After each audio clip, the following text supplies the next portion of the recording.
అసలు విషయం ఏంటంటే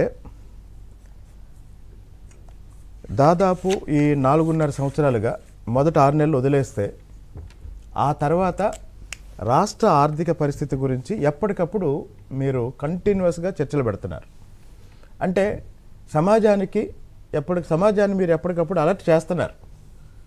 పురంధేశ్వరి గారు ఈ మధ్య ఏవైతే చెప్పారో అవి మనం కొన్ని సంవత్సరాల నుంచి చెప్తున్నాం. భారతీయ జనతా పార్టీ కేంద్ర ప్రభుత్వం లేదా ఆంధ్రప్రదేశ్లో భారతీయ జనతా పార్టీ టీడీపీ వీళ్ళు ఏం చెప్తున్నారు పక్కన పెడదాం. గత నెలలో ఆర్బీఐ దేశ ఆర్థిక పరిస్థితి మీద దాదాపు 300 పేజీలతో ఒక నివేదిక రిలీజ్ చేసింది. ఆర్బీఐ జగన్మోహన్ రెడ్డికి వ్యతిరేకంగా కావాలని నేను చెప్పదు కదా. అలాగే ఆర్బీఐ తెలుగుదేశం పార్టీకి అనుకూలంగా ఏం చెప్పదు కదా. వెంకటరెడ్డి గారు ఇచ్చిన డేటాని ఆర్బీఐ వాడదు కదా, అది రిజర్వ్ బ్యాంక్ ఆఫ్ ఇండియా. అవును. కాబట్టి ఆర్బీఐ చెప్పింది ఏంటంటే ఏవైతే మనందరం చెప్తున్నామో 11 లక్షల కోట్ల రూపాయల అప్పులు ఇవి వాస్తవానికి అప్పులు ప్రతి ప్రభుత్వం చేస్తుందండి. చేసిన అప్పులో నుంచి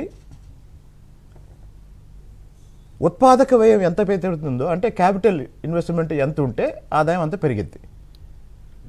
ఇప్పుడు బుగ్గన గారు ఏం చెప్తారు, కోవిడ్ వల్ల ఆదాయం తగ్గిందంటారు, అప్పులు తక్కువ చేసామంటారు. ఆదాయం తగ్గిన మాట నిజమైతే అప్పులు పెరిగిన మాట పెరగాలి కదా.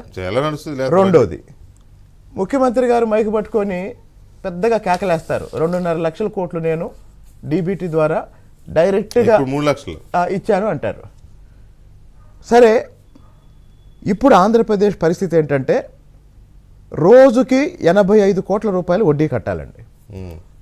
ప్రతిరోజు 85 కోట్ల రూపాయలు వడ్డీ కట్టాలి.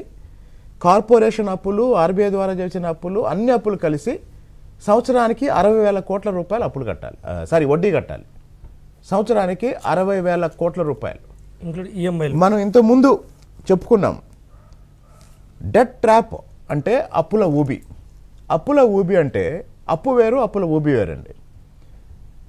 మనకున్న అప్పులకి వడ్డీ కట్టడానికి మనం అప్పు చేస్తే దాన్ని ఇంగ్లీష్లో డెట్ ట్రాప్ అంటారు. అంటే అందులోనే తిరుగుతూ ఉంటాం, అంతేగా, అందులోనే తిరుగుతూ ఉంటాం.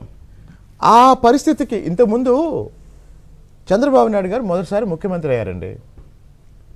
ప్రభుత్వ ఉద్యోగులకి జీతాలు ఇవ్వటానికి కూడా ఇబ్బందిగా ఉన్న పరిస్థితుల్లో ఆయన ఒక పెద్ద ఎక్సర్సైజ్ చేసి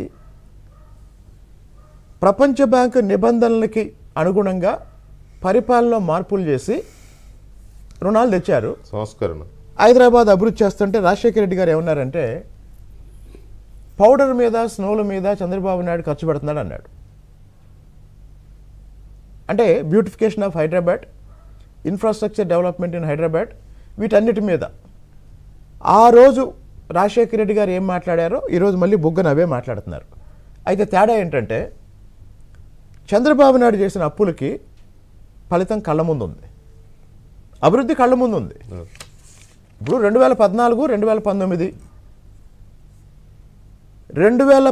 ఎన్నికల నాటికి 3,62,375 కోట్లు అప్పు ఉంది.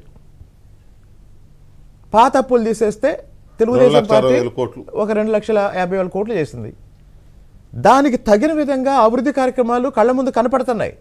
రోడ్లు కనపడుతున్నాయి, ఇన్ఫ్రాస్ట్రక్చర్ కనపడుతుంది, రకరకాలు కనపడుతున్నాయి. ఇప్పుడు పోలవరానికి కూడా కేంద్రం వెంటనే డబ్బులు ఇవ్వలేదు కదా, రాష్ట్ర ప్రభుత్వమే పెట్టుకొని కట్టించింది కదా. సరే, ఇవన్నీ కనపడుతున్నాయి. మరి జగన్మోహన్ రెడ్డి గారి ప్రభుత్వం వచ్చింది, ఇన్ని అప్పులు చేస్తున్నారు, 11 లక్షల కోట్ల రూపాయలు అప్పులు చేస్తున్నారు. జగన్మోహన్ రెడ్డి గారు చెప్పిన దాని ప్రకారం దాదాపు 3 లక్షల కోట్లు అకౌంట్లో వేశారు, మిగతా డబ్బులు వేయంటే చెప్పట్లేదు. ఈరోజు రాష్ట్ర ఆర్థిక పరిస్థితి ఏంటంటే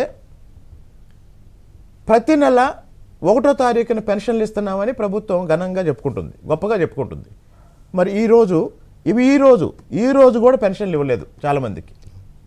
ఈ రోజు కూడా పెన్షన్లు, జీతాలు వదిలిపెట్టండి, జీతాలు వదిలేసేయండి, ఈ రోజు కూడా పెన్షన్ లేదు.